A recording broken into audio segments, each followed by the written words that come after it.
in three states. In the awakened state, Jagruti, our attention goes to this, that and all that. We spoil our attention. But the second one is the one what we call is that we sleep. When we sleep also, all these things that have happened come to us from our past and things like that. But then we go to the deeper sleep called as Sushupti. It's a state where you have deep sleep and you dream of something that is reality also. You may dream about me, like it's the ethereal part of the subconscious, where some beautiful informations are passed out. Supposing I come, say, to Italy. Italians might know in their Sushupti that I've come here, or maybe anybody might know, depends on.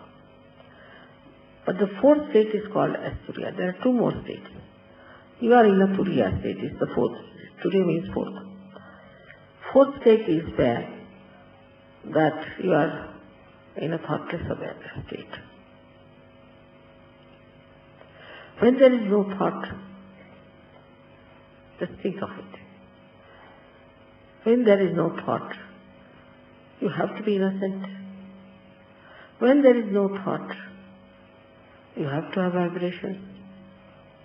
When there is no thought, you cannot be attached to anyone. So into that thoughtless state you have come now as a Turiya state.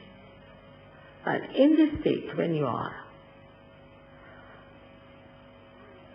these four petals which are within you have to open out in your brain.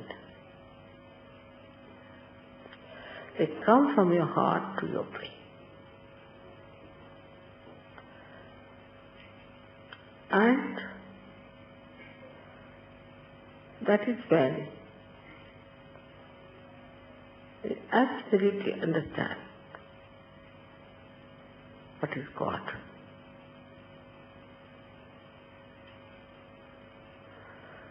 Absolutely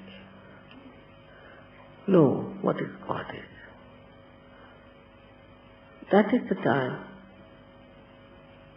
when one receives the real knowledge.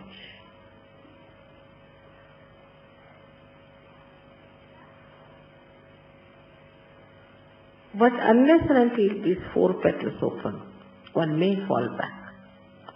That's why some of the Sahajogis who are still meddling with things, if they should not do, go down. And they don't understand what is God is.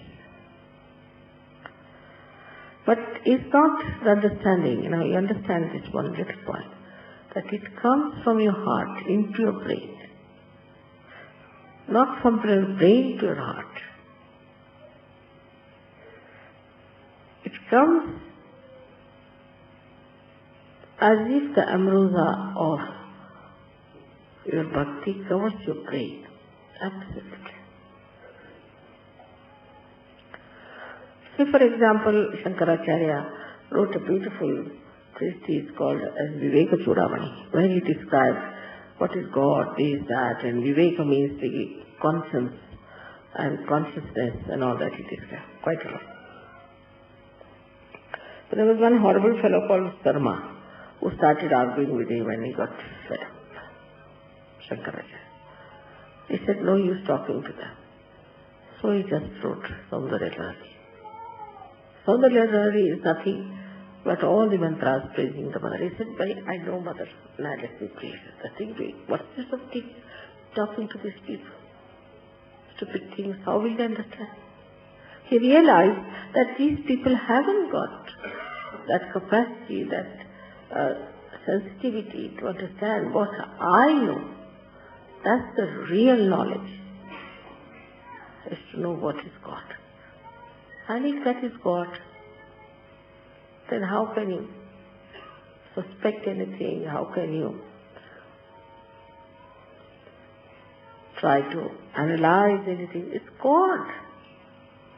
God Almighty, which knows everything, which does everything, which enjoys everything. That is the one we should say is the jnana, is the knowledge. It's the true knowledge. The pure knowledge is not the knowledge of chakras, not the knowledge of vibrations, not the knowledge of Kundalini, but the knowledge of God Almighty. And the knowledge of God Almighty is not mental. Again I tell you, it starts from your heart and goes to your brain. Something that comes out of your experience of joy and covers your brain. So your brain cannot deny it anymore. Like sometimes when you have your mother, little mother, you know the love of your mother. So you cannot explain. It comes from your heart. And you say, no, that's my mother. She won't do like that. I know my mother very well. The knowledge about your mother, the one who has given you birth, mother may not be very good or whatever it is. But knowledge about God, that He is love, that He is truth, that He knows everything, that just become part and parcel of your being. Absolutely. And that's the time we say is the nirvana. So it's important, especially for the people of the West. Now open your heart, because it starts from the heart, not from your brain.